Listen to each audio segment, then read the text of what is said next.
Morning বন্ধুরা। Good morning friends. তোমরা আশা করি ভালো আছো। আবারও অনেক দিন বাদে তোমাদের সামনে ফেস দেখিয়ে কথা বলছি আর কি ভালো করে। আর এতদিন তো ভিডিও সেরকম ভাবে শুটও করা হয়নি, পুরোনো ভিডিওর মাধ্যমে তোমাদের পুরো ঘটনাটাই তোমাদের সামনে তুলে ধরেছি। তোমরা পুরোটাই জানতে পেরেছো যে কি হয়েছে।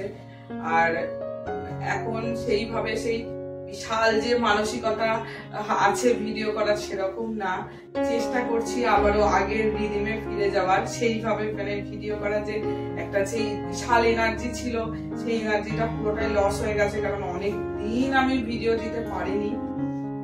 আর কি বলবো, সেই ইচ্ছাটাও করছিল না। শুধুমাত্র সন্তোষ আমাকে মনে জোর দিয়েছে যে তুমি আবারও ভিডিও দিতে শুরু করো, আবারও যেমন ভাবে ভিডিও দিচ্ছিল আশা করি তুমি আবার সেই রিদিমে ফিরে দিতে পারবে।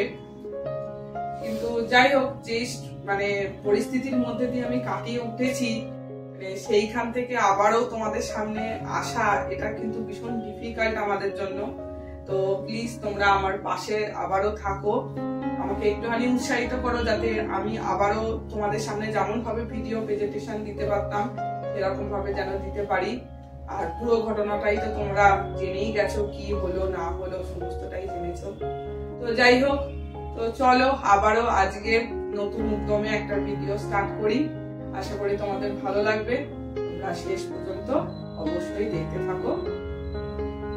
আমিও বলবো এটাই যে তোমরা অবশ্যই কবিতার পাশে থেকো। হ্যাঁ, আমাদের পাশে থেকো, এটাই বলবো।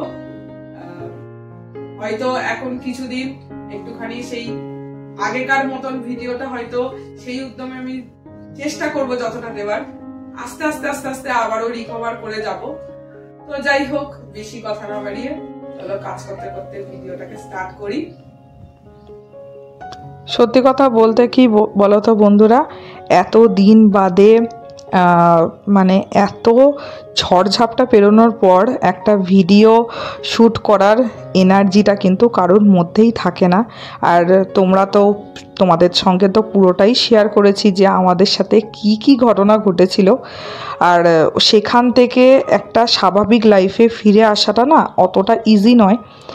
কিন্তু আমি শুধুমাত্র বলতে পারো আমার হাজবেন্ডের জন্য আর তোমাদের জন্য, তোমাদের কিছু কিছু মানুষের মনের জোরের জন্য বলতে পারো আজকে আমি আবারও নতুন করে ভিডিও শুরু করার উদ্যমটা নিয়েছি।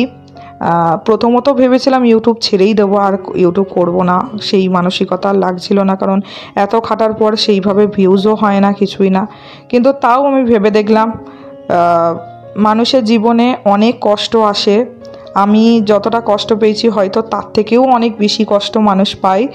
আবার কি বলতো, তারপরে কিন্তু ভালো কিছু ঠাকুর লিখেই রাখে। সব সময় পুরো লাইফটাই যে কষ্টে চলবে সেরকম তো নয়। সেরকমভাবেই আমি চেষ্টা করব। আজকে হয়তো পাচ্ছি না, দুদিন বাদেও হয়তো পারতে পারি। চেষ্টা করতে তো ক্ষতি নেই, চেষ্টা করে যাই, দেখি যদি ঠাকুরের যদি মুখ তুলে তাকানোর ইচ্ছা হয় তো তাকাবে। আমি একটুখানি আপাতত ক্ষেত্রে করে যাই। তো যাই হোক, এবার নতুনভাবে ভিডিও করছি, আবারও ট্রাই শুরু করেছি। এতদিন হয়তো অনেকটা অগোছালোভাবেই ভিডিও তোমাদের সামনে প্রেজেন্টেশন দিয়েছি, আবারও চেষ্টা করছি গুছিয়ে ভিডিও দেওয়ার। তো এবার থেকে নতুন ভিডিও করে শ্যুট করব। আর কি বলতো, আজকে সন্তোষকে একটুখানি থাকতে বলেছিলাম। বাড়ি থেকে অত ঝড়ঝাপটা পেরোনোর পর একা থাকার একটুখানি মানসিকতা লাগছিল না, তাই জন্য আজকে সন্তোষকে বলেছিলাম যে সন্তোষ তুমি আজকের দিনটা অন্ততপক্ষে আমাকে একটুখানি ছুটিটা নিয়েও একটুখানি সময় দিও। আর ওই জন্য আজকে একটুখানি কিন্তু ছুটি নিয়েছিল। আর ওর একটুখানি ইচ্ছা করছিল যে ইলিশ মাছ খাবে আমার হাতে। অনেক দিন তো সত্যি কথা ও আমার হাতে খায়নি, আর 1 মাসের ওপর তো প্রায় বাড়িতেই আমি ছিলাম, তো রান্না বাড়াও তো সেইভাবে হয়নি। তো আজকে বললাম ঠিক আছে, তোমার যেটা ইচ্ছা তুমি সেটাই নিয়ে আসো। আর ওই এনে কিন্তু মাছটা একদম ধুয়ে পরিষ্কার করে দিয়েছে, তোমরা দেখতেই পেয়েছো। আর ওই জন্য একটুখানি ইলিশ ভাপা করে নিলাম। আর খুব যে বেশি রান্না করেছি সেরকম না, জাস্ট অল্পের ওপরেই আজকে ডাল আলু ভাজা, এই যে দেখতেই পাচ্ছ, আর একটু মাছের তেল করে নিয়েছে, ও খুব পছন্দ করে। তো এবার স্নান করতে যাব।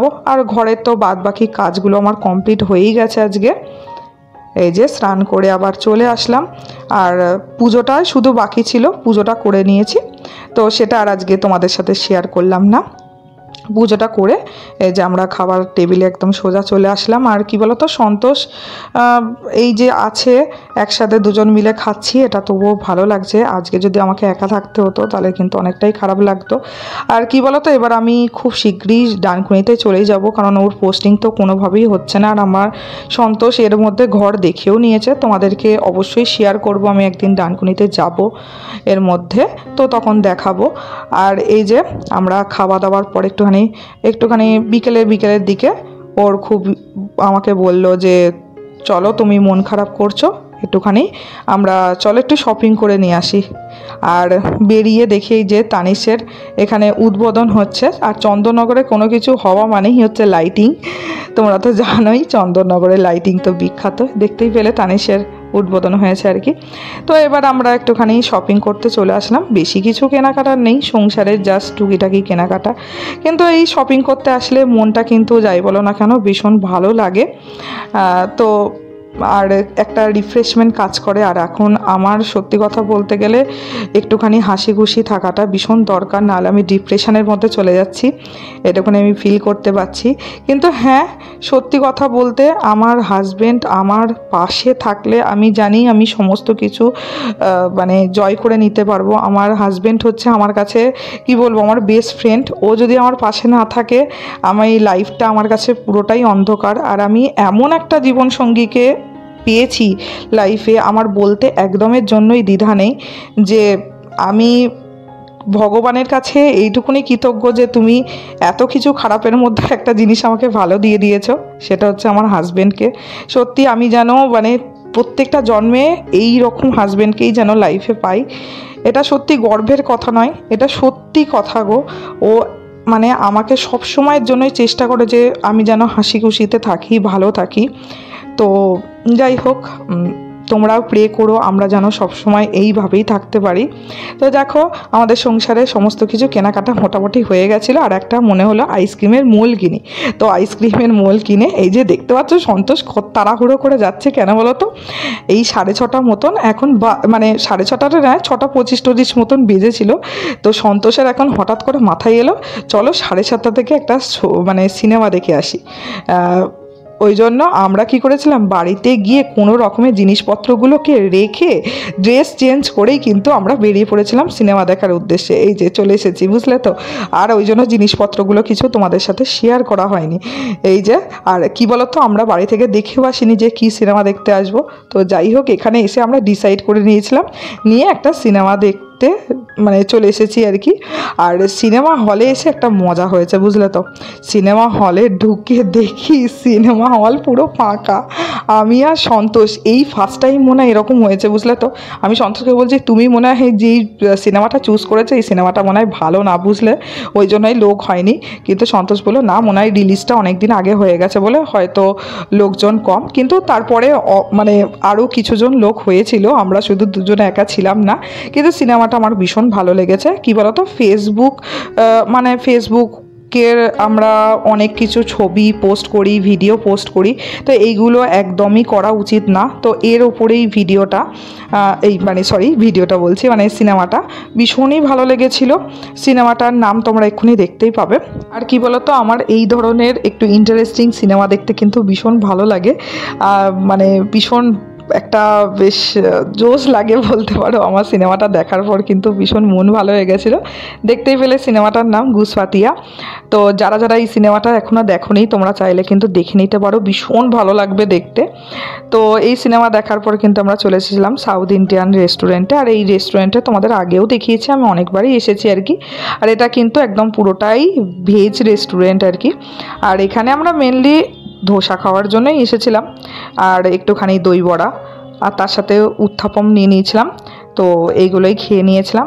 তো আজকের দিনটা কিন্তু আমার ভীষণ ভালো কেটেছে, আর আমার মনে হয় তোমাদের এই ভিডিওটা ভালো লেগেছে।